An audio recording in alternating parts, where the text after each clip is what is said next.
Pour comprendre la tension qui règne à Chenonceau, il faut remonter au mois de janvier dernier, lors de la constitution des listes.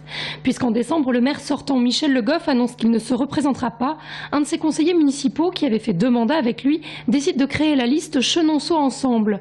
Ensemble, oui, mais sans le maire sortant, dont il dénonce les méthodes. C'est vrai que la situation entre les conseillers, le maire et en conseil municipal est très tendue depuis 3 ans à peu près, depuis la moitié du mandat.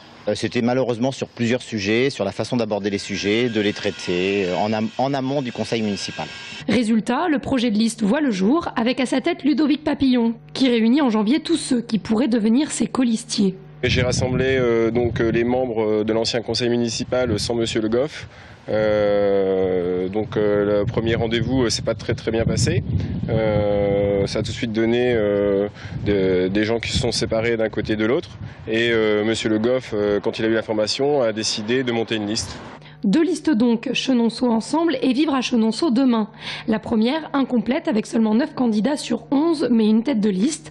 La seconde, complète, mais sans tête de liste. Et toutes 2 créées sur la base de différents. Résultat au terme des 2 tours, 6 élus pour la première liste, mais Ludovic Papillon, lui, ne passe pas à 4 voix près. 5 élus pour la seconde liste, mais aucun candidat pour le fauteuil du maire. La liste majoritaire décide finalement de présenter une jeune femme, mais jeudi dernier, tout change. Nouveau clash alors que les 11 élus se réunissent de manière informelle pour préparer le conseil municipal de vendredi. Par peur d'avoir à subir ces mêmes tensions pendant 6 ans, les 2 listes votent blanc au conseil municipal. Ils ont remis aujourd'hui leur sort entre les mains de la préfecture qui, elle, ne souhaite pas intervenir.